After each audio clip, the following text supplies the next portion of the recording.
choisiront tous de vivre en Bretagne pour s'y installer. C'est ce qu'a dit Loïc Cassali il y a quelques années.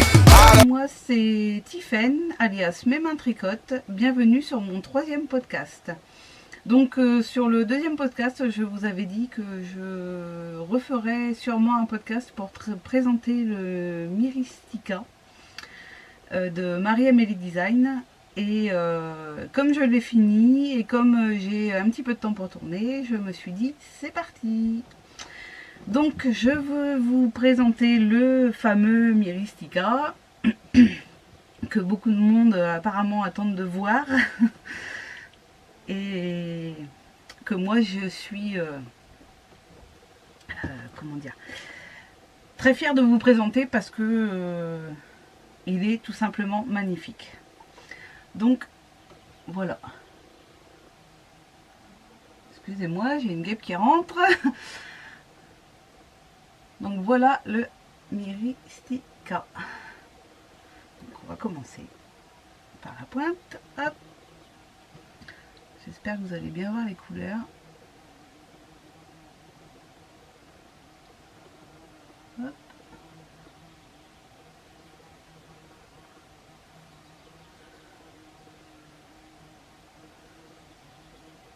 Hop.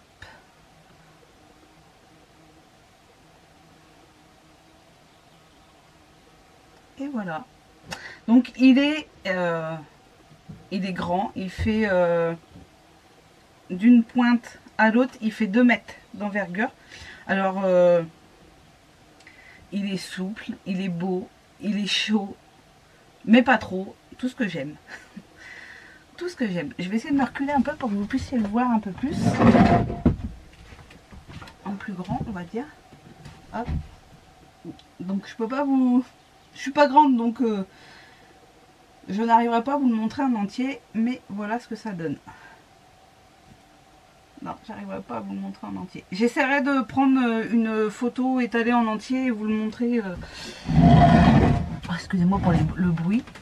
Et vous le montrer en entier carrément sur une photo que j'insérerai au moment de la vidéo. Donc voilà pour le Myristica.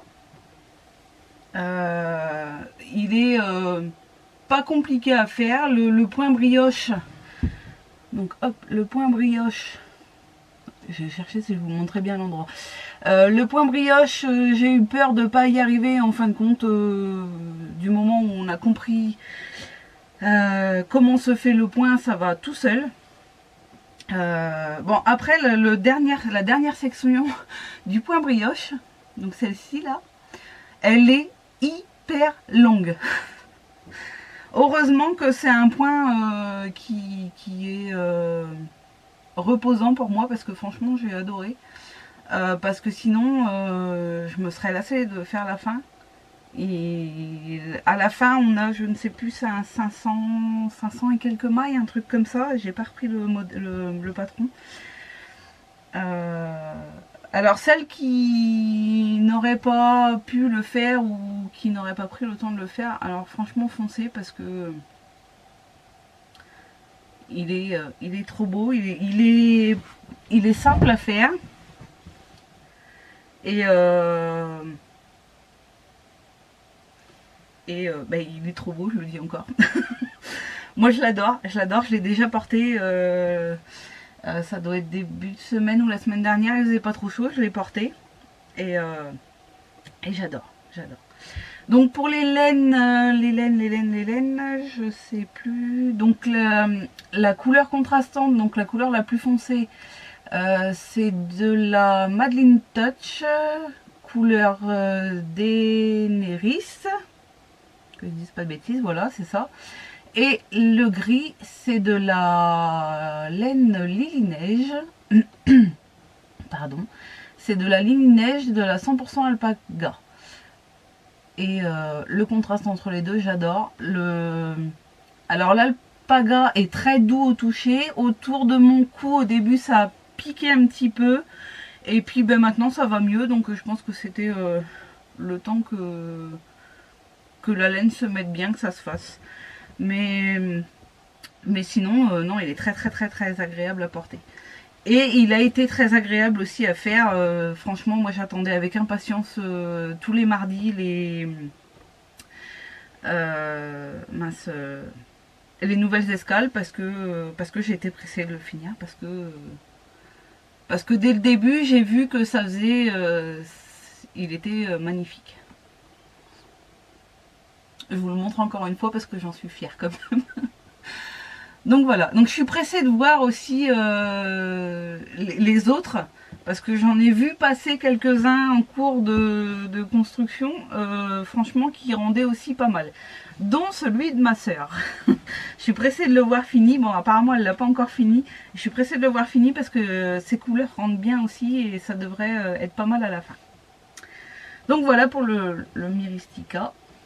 Donc il me reste ça comme laine, donc j'ai vu que certaines avaient manqué de laine. Moi il me reste tout ça. Donc j'ai pas pesé, celle-ci il m'en reste quand même pas mal. Hein. Je pense que il me reste facile pas loin de 30 grammes. Hein. C'était une pelote de 50 grammes, je pense qu'il me reste entre 25 et 30 grammes. Celle-ci il doit me rester une dizaine de grammes. Mais bon, après moi j'ai changé. J'ai changé quoi? La taille d'aiguille.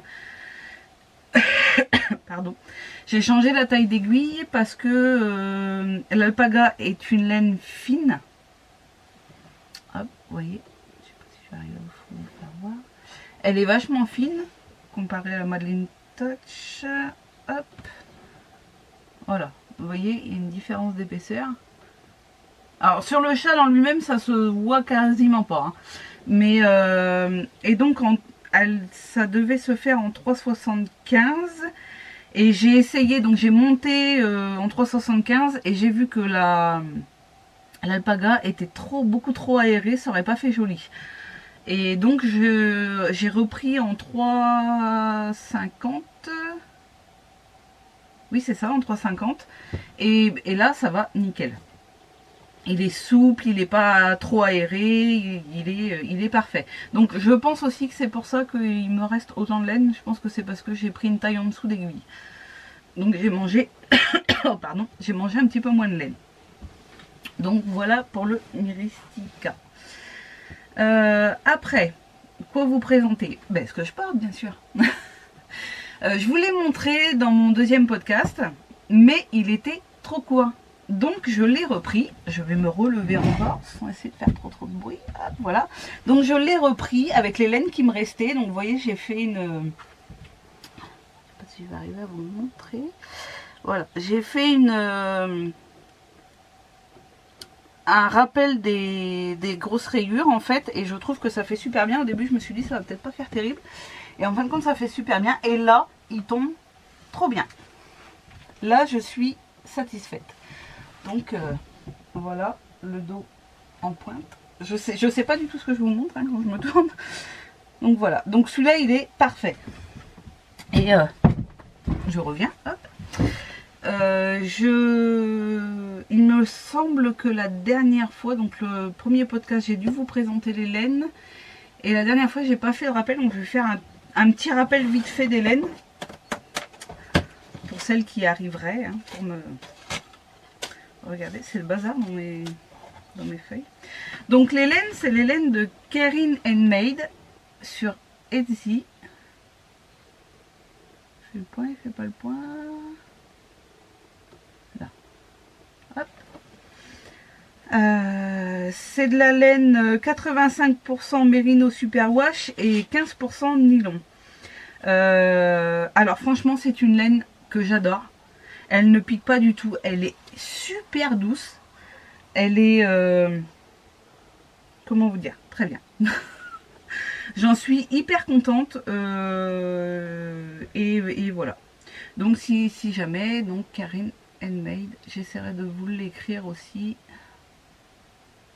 sur Etsy. Et elle a aussi un compte Instagram. Donc son compte Instagram c'est KP Kerin. Non, Kerin, pardon. Donc je vous l'écrirai aussi, parce que maintenant j'arrive à écrire. J'arrive à vous faire des petits sous-titrages. Pardon. Alors, je n'ai pas d'encours sur mes aiguilles. Tout simplement parce que je sais ce que je vais faire. Je vais vous montrer ce que je vais faire. Je n'ai pas du tout d'encours sur mes aiguilles parce que j'attends des aiguilles 2,5 que je n'avais pas. Je les attends, normalement je devrais les avoir là d'ici peu.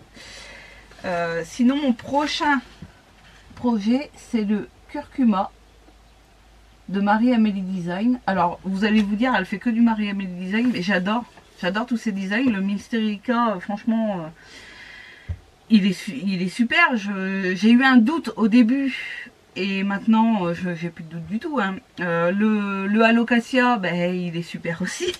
J'adore, donc je vais faire le curcuma de Marie-Amélie Design. Je vous l'avais déjà dit il me semble dans le dernier podcast. Je bafouille encore et ça m'énerve. Donc c'est les laines de Célène que j'avais acheté au fil de la Manche. Hop, que je vais faire aussi en dégradé, donc en fade, je crois que ça se dit. Donc voilà, en dégradé comme ça. Donc vous voyez, c'est mis en pelote, ça attend plus que les aiguilles. Donc je vous montre. Hop. Voilà. Alors c'est de la... Donc celle-ci est de la 75% Merino Superwash, 25% nylon. Donc c'est de la figurine. Hein. Et donc j'en ai deux comme ça, que je ne me trompe pas.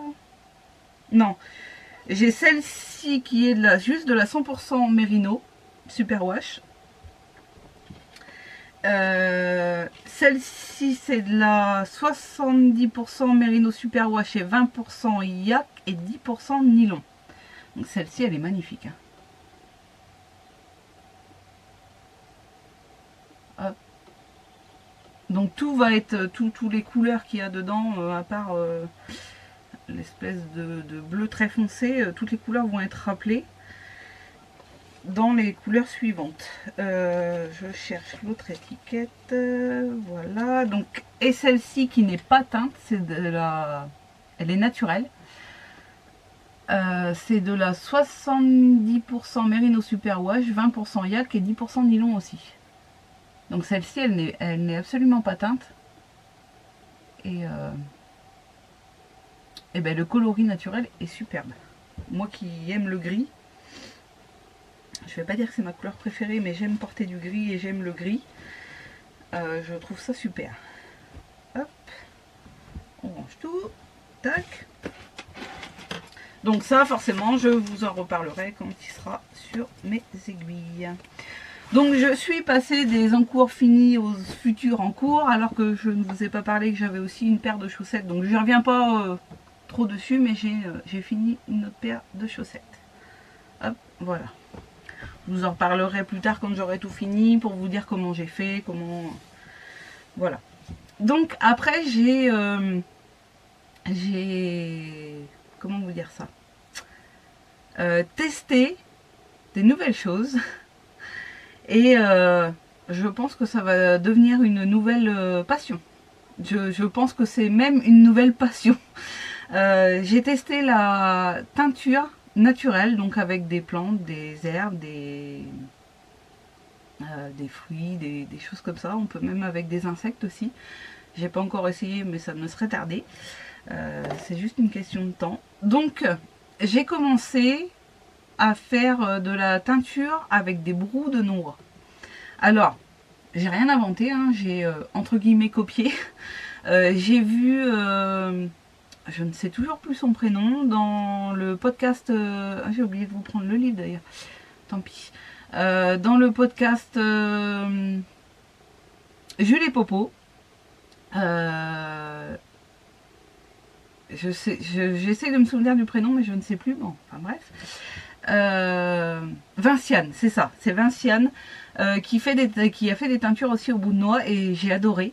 Donc je me suis dit pourquoi pas essayer. J'avais des noix qui traînaient à la maison depuis je ne sais pas combien de temps. Où mon mari me disait tu nous fais quand un gâteau aux noix, et j'étais pas motivée du tout. Mais alors là avec la teinture du coup ben, j'ai cassé mes noix. j'ai tout séparé et je leur ai fait un bon gâteau aux noix qu'ils ont apprécié. Et moi, je me suis fait plaisir, je me suis fait des teintures. Donc, voilà, ma toute première teinture. Ah, la lumière revient. Donc, vous voyez, il y a des zones plus foncées. Alors, j'adore. Je voulais ce résultat-là et quand je m'y suis mis, je me suis dit, j'y arriverai jamais. En fin de compte, j'y suis arrivée. Hop. Donc, ça fait un... Là, vous l'avez un petit peu clair. Je sais pas si... J'ai pas de feuille, j'ai rien en plus.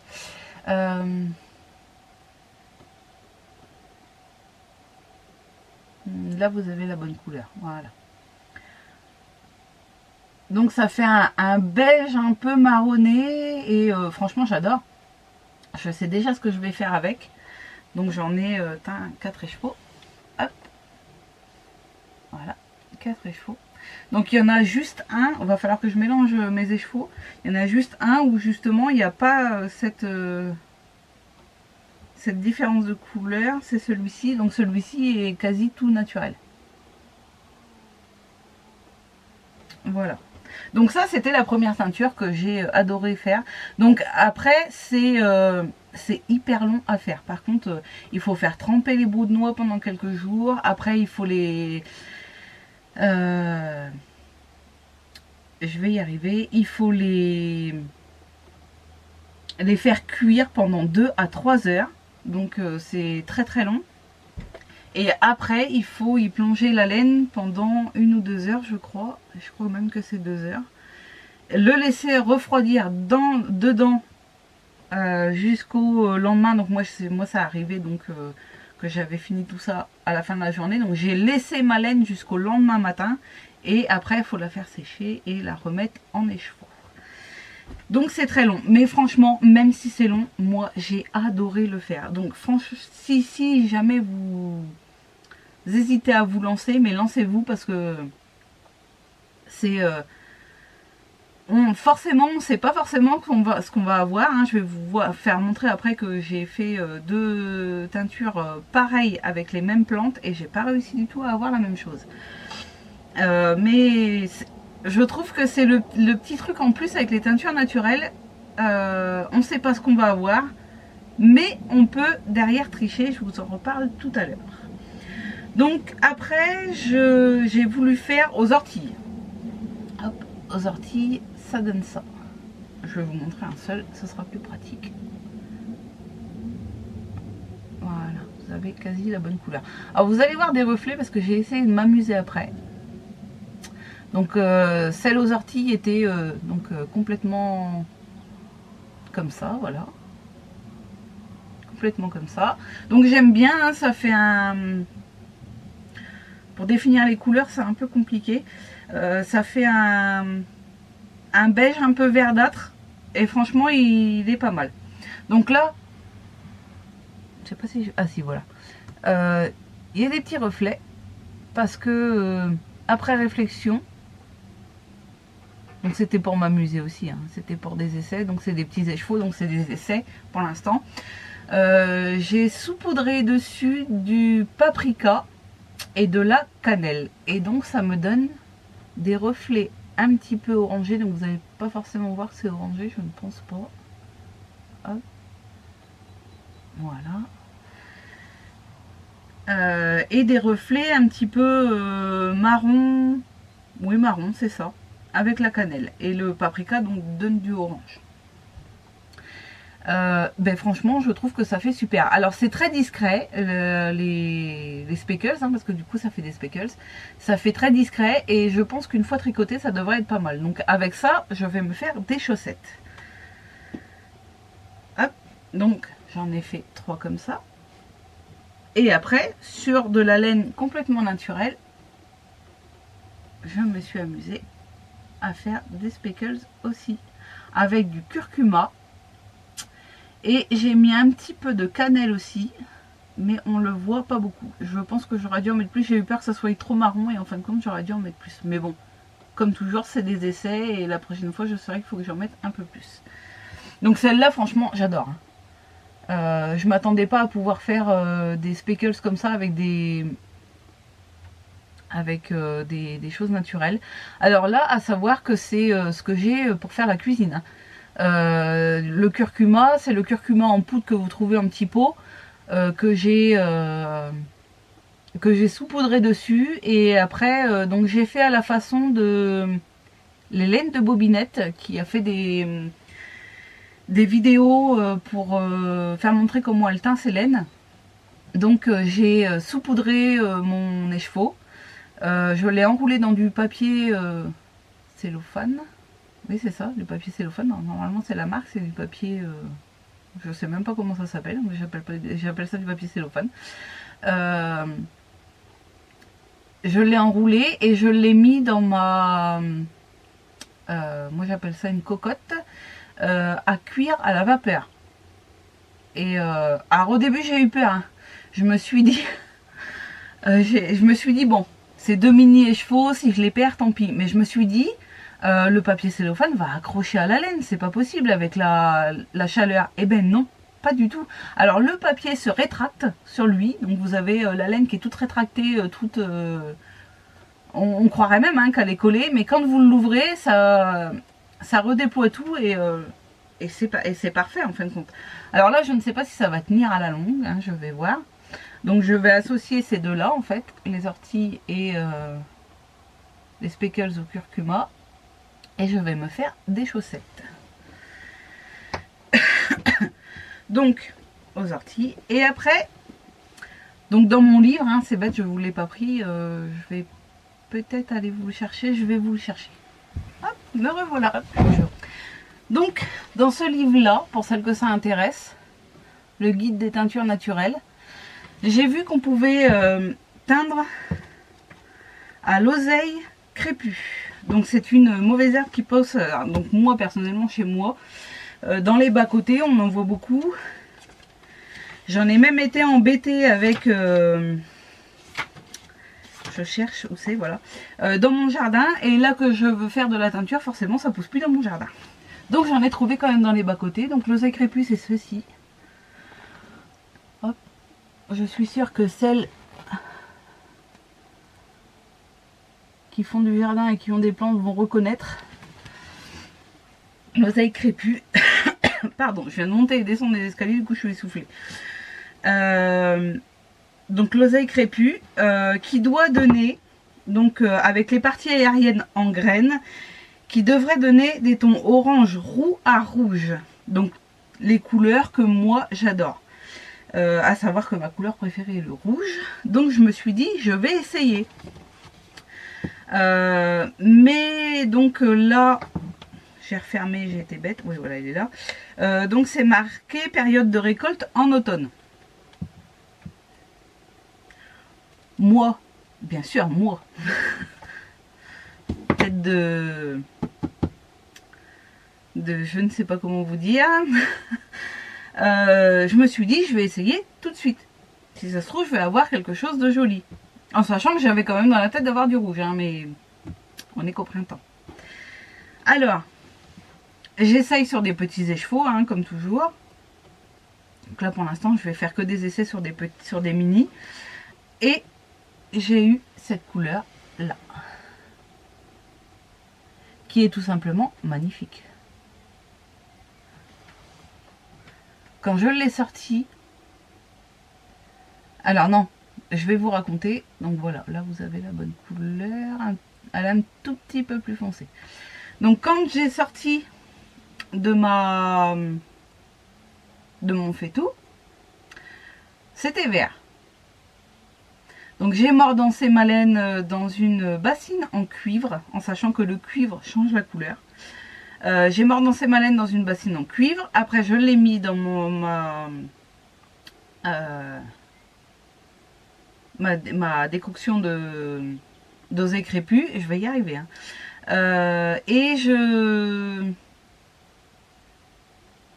Donc j'ai laissé tremper, je crois que c'est 1 heure, oui c'est ça, c'est 1 heure. J'ai laissé tremper 1 heure, et quand j'ai commencé à regarder et à sortir, ça m'a donné du vert. Et là je me suis dit c'est pas possible parce que je ne porte pas de vert. Donc je me suis dit, tant pis, j'ai replongé donc dans le livre, hein, ils nous disent qu'on peut garder notre bain de mordançage pour re-rincer les laines après. Je vais replonger dans mon bain de mordançage et là, j'ai eu cette couleur-là. Et je me suis dit, c'est parfait. Donc, je voulais associer les brous de noix à celle-ci pour faire un pull à rayures. Mais j'en ai que 2. Et il me manque, quand j'ai regardé sur mon patron, il me manque 5 mètres.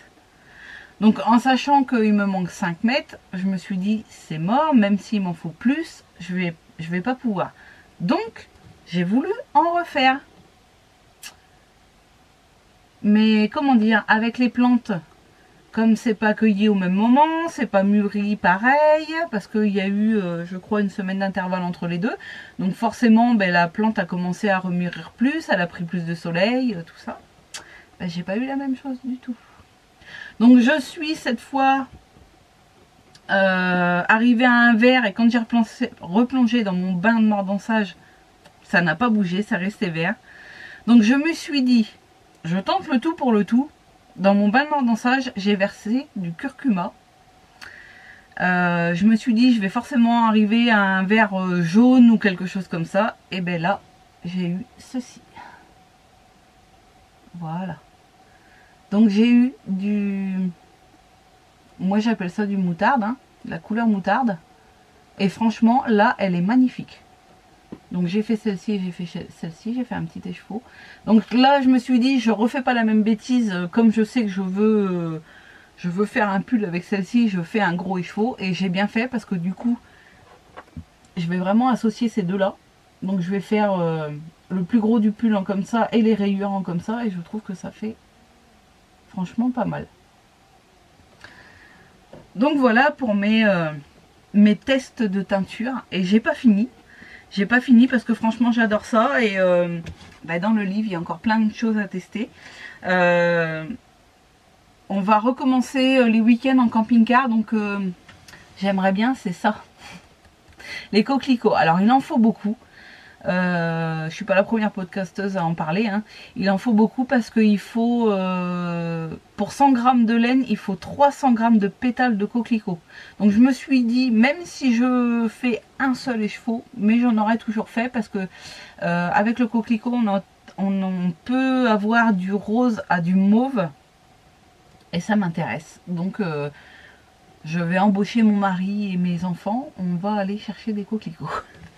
Il faut juste que je trouve le champ de coquelicots.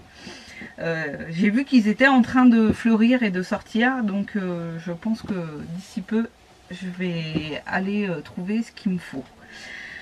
Donc je veux faire ça, je veux faire plein de choses. J'ai vu que il y avait aussi les... Alors j'ai cueilli cette fleur là aussi qu'on trouve, donc moi personnellement partout. Dans les bas-côtés, il y en a partout, il y en a énormément cette année. Donc c'est de l'Achillée millefeuille. Ou l'Achillée millefeuille, non je pense que c'est l'Achillée millefeuille. Hop. Donc il faut que les herbes soient sèches. Donc là je les ai cueillies, je les ai mis à sécher. En plus on a du beau soleil, donc je les ai mis en plein soleil. Et ça devrait me donner du jaune. Donc à voir. Ça sera pour les prochains podcasts. Mais il y a ça, donc il y a ce livre-là, et après, je pense que par moi-même, même si je me casse la figure complètement, je vais tester plein de choses qui ne sont pas forcément dans le livre, et je compte investir dans un autre livre, donc ça sera plus sur le mois prochain, voire le mois d'après, sur un autre livre qui, lui, parle des teintures à la cochonnerie, des choses comme ça, des choses qu'on ne trouve pas... forcément dans les bas-côtés ou dans notre jardin. J'ai vu By Night, Nathalie de By Night, qui fait des teintures à la cochonnerie et franchement elles sont trop belles. Du rose fuchsia, du rose plus clair, et je veux essayer aussi la teinture à l'avocat. Alors, je pense que c'est pas tout de suite parce qu'on mange pas forcément des avocats tous les jours. Mais je veux essayer à l'avocat parce que ça donne un beau rose. On peut avoir du vieux rose, on peut avoir du rose pâle, du rose clair. c'est toutes les couleurs que j'aime. Donc, il faut que j'essaye. Qu'est-ce que je voulais vous dire d'autre? Je ne pense pas grand-chose. Non. Donc j'ai pas... Ah oui, si. Donc là j'ai acheté hier, je suis tombée dans le rayon pâtisserie. J'ai acheté les petites fioles de colorants alimentaires. Je vais voir. Je vais essayer aussi, je vais voir ce que ça donne. J'aime bien découvrir, j'aime bien. Et franchement la teinture m'a tellement plu que je pense que quand j'aurai pas le temps, je ferai avec les colorants. Et quand j'aurai plus de temps, je ferai avec les... Et au moment de pouvoir cueillir aussi, parce qu'on ne peut pas toujours faire comme on veut. Enfin, les brous de noix, il faut les laisser sécher. Donc là, si j'en ai encore... je crois que c'est en automne qu'on récolte les brous de noix. Si j'en ai encore cet automne, je ne pourrai pas les faire avant l'année prochaine, parce qu'il faut les laisser sécher. À moins que j'essaye de les faire à voir. Fraîches. Peut-être que ça peut donner autre chose. C'est pas bête. Ça c'est à voir. C'est à voir. Donc, mais je pense que je vais faire les colorants, on va dire artificiels, et les naturels. Je vais me retrouver avec des montagnes de laine. Je pense que je vais pas avoir assez de mes deux mains pour tout tricoter. Mais c'est pas grave parce que je m'éclate et j'adore ça. Donc voilà pour aujourd'hui, donc ce petit épisode surtout pour vous présenter le Myristica, mais je pense que j'ai beaucoup plus parlé de teinture que du Myristica. Je vous le remontre une petite fois.